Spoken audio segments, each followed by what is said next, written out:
when I was very young, I realized that God or nature had given me what I have called a goodness detector.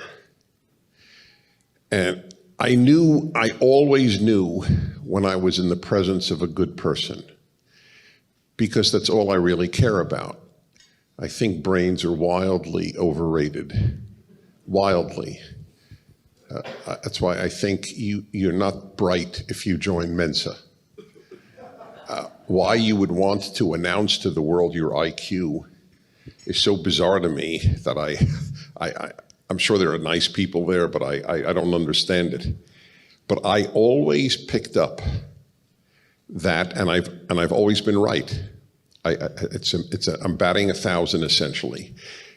And when I heard you read your book, the passion comes from, I just want to help people lead a better life. And it's really, it's quite overwhelming. You didn't just read that book. I won't say you sang it, but I like that you use music. I'm very much into music too.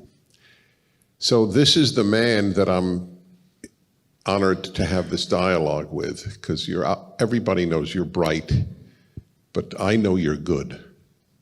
So I wanted to state that at the outset.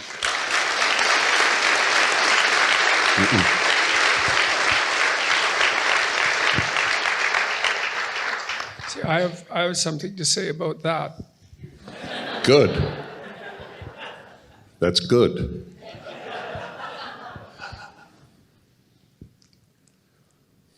See, I don't think it's true. I mean, this is why. I got motivated to do what I've been doing, and I've been doing what I've been doing for, I would say, since about 1979, in one form or another, because things take a long time to generate.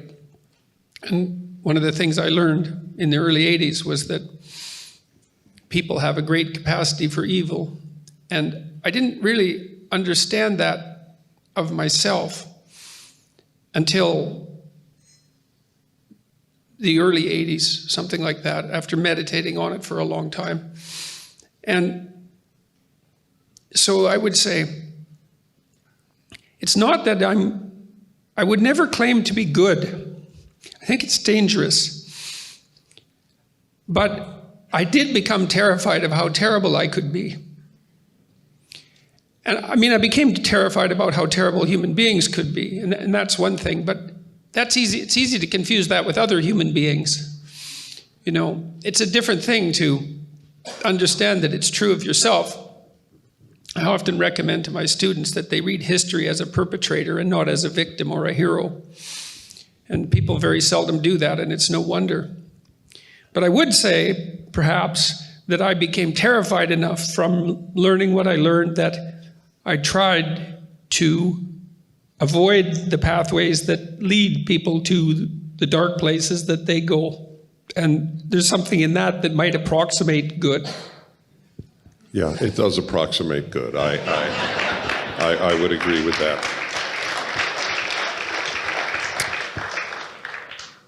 The parallels between us are so eerie to me that in my book on happiness, which came out in '99, I actually have a chapter on the necessity of having a tragic view of life. And then I hear you speak of, like just now, this tragic view of life. And ironically, if you don't have that, you can't be happy. So it's just another example of this, and that you're getting this message out. If you want to comment on that, please. If not, I'll go on. You are such I watch you, and you're such an intense listener. I don't know when you're going to react. So, if you... Well, there's this old idea. You all know this idea. It's an idea that's expressed, for example, in the classic Disney movie, which I really like, called Pinocchio. And you know, when Pinocchio is attempting to free himself from the forces that manipulate him as a puppet and to become an autonomous being, he is required to go to the darkest place to find the worst monster and face that voluntarily. And in doing so, he rescues his father. And that's a very old idea. I don't know how old it is. It's one of the oldest ideas we have in written form, and there's no doubt that in its pre-written form, it would be tens of thousands of years older than that. And it's a very strange idea that you have to journey to the darkest abyss to free the spirit of your father.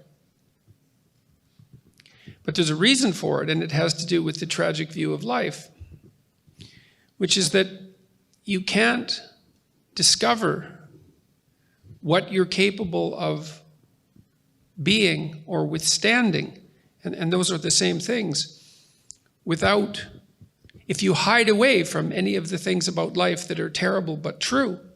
And the reason you can't discover who you are without doing that is that only necessity will force that out of you. I mean that from the perspective of learning. If you go work in a palliative care ward, you'll learn to deal with death.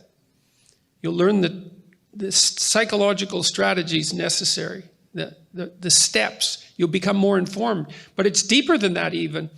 We know now from a biological perspective that if you put yourself in new situations, in new and challenging situations, that new genes turn on in your nervous system and code for new proteins that produce new neurological structures. And so you can't even be what you are fully biologically unless you expose yourself to everything that you can expose yourself to as you journey through life. The old idea of a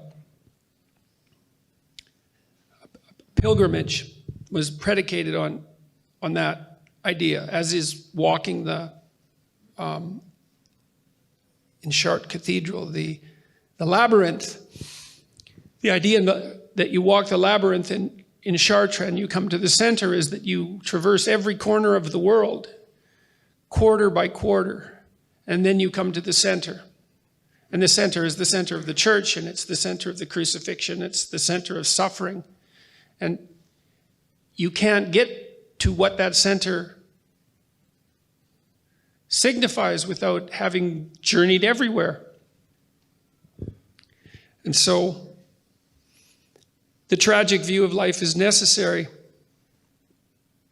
because it puts you on the journey that reveals to yourself who you could be if you were courageous as you could be and as truthful as you could be. And that's equivalent to discovering, to revivifying your dead father, because you are an ancient creature in some sense, and perhaps one with a spark of divinity inherent in it. But you will never release that unless you're willing to go everywhere that you have to go, because only necessity will call that out of you. And so you can't be happy. You can't be complete without, you can't know what you could withstand. You can't have any proper sense of self-respect unless you know what you can tolerate. And if you avoid everything that you have reason to avoid, but should nonetheless not avoid, you won't know who you are, and then you can't live